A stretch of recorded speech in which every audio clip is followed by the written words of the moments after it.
제1조 하나님은 오직 한 분뿐이시다. 우리 모두는 하나님이라고 부르는 단 한 분의 단일한 영적인 존재가 계심을, 또한 그 하나님은 영원하시고 불가해하시고 보이지 않으시고 변하지 않으시고 무한하시고 전능하시고 완벽하게 지혜로우시고 선하시고 모든 선이 넘쳐 흐르는 근원이심을 마음으로 믿고 입으로 고백한다. 하나님에 대한 우리의 고백, 하나님이 누구신지. 하나님이 계시다는 사실은 그분이 누구신지에 대해 무엇인가를 말해줍니다. 하나님이 누구신지 모르면서 하나님의 존재하심을 알 수는 없기 때문입니다. 인간들의 경우는 다릅니다. 친밀한 관계가 없어도 어떤 사람에 대해서 들어볼 수 있습니다. 그럴 경우 나는 그 사람이 존재한다는 것은 알지만 그 사람에 대해서는 아무것도 모를 것입니다. 그러나 하나님은 그렇지 않으십니다. 우리가 하나님의 살아계심만을 알 수는 없습니다. 하나님이 계시다는 것을 아는 사람은 하나님이 누구신지 또한 알 것입니다. 벨직 신앙 고백서에 따르면 하나님은 단 한 분의 단일한 영적인 존재이십니다. 우리가 하나님이 계시다고 단언하며 고백할 수 있다는 것이 얼마나 놀라운 일입니까? 사실 우리의 인간의 말은 너무나 실망스럽습니다. 하나님이 누구신지를 표현하는 데 쓰인 단어들이 얼마나 단순하고 기본적이고 간단한지 보십시오. 하나님은 한 분이시고 유일하시고 단일하시며 영적인 존재이십니다. 이 단어들은 하나님을 설명하기에는 너무나 부족해 보입니다. 사실 정말 부족합니다. 우리가 하늘과 새 땅의 영광에 참여하게 되고 우리의 언어가 완벽해지고 우리의 어휘들이 온전해질 때조차 하나님이 누구신지를 온전하게 표현할 수는 없을 것입니다. 오직 하나님만이 자기 자신을 온전히 아십니다. 이 위대하신 하나님, 무한히 완벽하셔서 자기 외에 그 누구도 필요로 하지 않으시는 완전히 거룩하신 존재께서 우리에게 낮추셨다는 것이 얼마나 놀라운 은혜인지요. 하나님께서는 은혜롭게도 작고 보잘것없는 인간들에게 자신을 계시해 주셨습니다. 그 인간들 수백만 명이 함께 뭉쳐 나라를 이룰지라도 하나님께서 물통 속의 물 한 방울 같고 저울 위의 먼지와 같으실 뿐입니다. 이사야 40장 15절 말씀. 이 위대하신 하나님께서 이렇게 단순한 방식으로 자신을 계시하는 것이 얼마나 놀랍습니까? 하나님께서는 우리의 필요에 자신을 맞춰주시고 우리의 제한된 이성이 이해할 수 있도록, 그리고 우리의 부족한 말을 표현될 수 있도록 자신을 인간의 생각에 묶으십니다. 얼마나 기이하고 놀라운 일입니까? 요한복음 1장 18절은 다음과 같이 말합니다. 일찍이 아무도 하나님을 보지 못하였으나 아버지의 품속에 계신 독생하신 하나님께서 나타내 보이셨다. 성경은 우리가 하나님을 볼 수도 온전히 파악할 수도 없다고 선언합니다. 믿음조차도 그분을 다 알 수는 없습니다.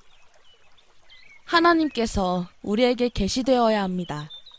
설령 하나님께서 자신을 계시하시고 우리가 믿음으로 하나님께 손을 뻗친다 할지라도 우리는 완전히 이해하지 못할 것입니다. 이것이 하나님이란 분에 대해 우리가 경탄해야 할 이유입니다.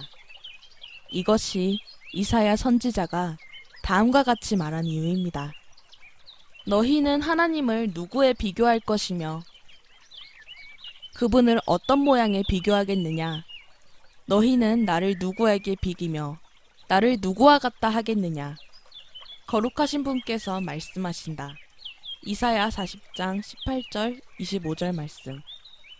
하나님의 장엄하심은 끝이 없고 하나님의 영광은 측량할 수 없습니다. 그런 하나님께서 우리가 그분을 조금이라도 이해할 수 있도록 자신을 계시하시는 것입니다. 벨직 신앙 고백서의 첫 조항은 이 하나님의 자기 계시를 나타내고 있습니다. 모세처럼 우리는 거룩한 땅 위에 서 있습니다. 그때처럼 우리는 불타는 떨기나무 앞에 서 있습니다. 이 신앙 고백서는 단순히 이론적인 진리가 아닙니다. 우리는 교회의 공적 신앙 고백은 내 마음을 울리지 않아요. 이 고백은 나의 일부가 아니에요. 이 고백은 너무 구식이고 내가 사는 시대와는 거리가 멀어요 라고 말할 수 없습니다. 이 신앙 고백은 우리를 예배 가운데로 인도합니다. 벨직 신앙 고백서 제1조는 추상적 이론이 아닙니다. 우리는 그 속에서 교회가 경험한 대로 살아있는 두근거리는 심장박동을 발견할 것입니다. 하나님은 계십니다. 그리고 그분의 존재는 우리로 하여금 그분을 예배하게 만듭니다. 현대 자유주의 신학은 이 하나님에 대해 무엇을 해야 할지 모릅니다. 그들은 결국 이것은 우리에게 아무런 감동을 주지 않는다라고 말할 뿐입니다. 그들은 창조물을 통해서만 하나님을 봅니다. 왜냐하면 권능과 위엄의 하나님을 그들은 감당할 수 없기 때문입니다. 그리하여 그들은 하나님을 좀 더 취급하기 쉬운 크기로 줄여버리고 그들의 신앙은 인간을 섬기는 일로 끝납니다. 그들은 십계명의 두 번째 돌판을 붙잡고 이것만을 모든 삶에 관한 명령으로 삼습니다. 그러나 참된 예배와 하나님을 아는 지식은 십계명의 첫 번째 돌판으로부터 시작되어 두 번째 돌판의 계명으로 표현됩니다. 왜냐하면 참된 예배와 하나님에 대한 지식은 하나님으로부터 시작되기 때문입니다. 율법도 이를 증거합니다. 하나님을 완전히 알 수는 없지만 하나님의 계시 안에 그려진 그분의 존재의 흔적들은 볼 수 있습니다. 하나님의 존재는 특별히 율법을 포함한 기록된 말씀에 드러나 있습니다. 만일 율법이 하나님의 형상과 일치되기 위한 하나님의 기준이라면 우리는 율법을 통해 하나님이 누구신지를 알아갈 수 있습니다. 만약 하나님의 계시가 그러므로 너희도 완전해져라 마태복음 5장 48절 말씀이라고 요구한다면 우리는 하늘에 계신 우리의 아버지의 완벽함에 대해서 조금 이해할 수 있게 됩니다. 그러나 우리는 이것을 충분하게 표현할 만한 언어를 가지고 있지 못합니다.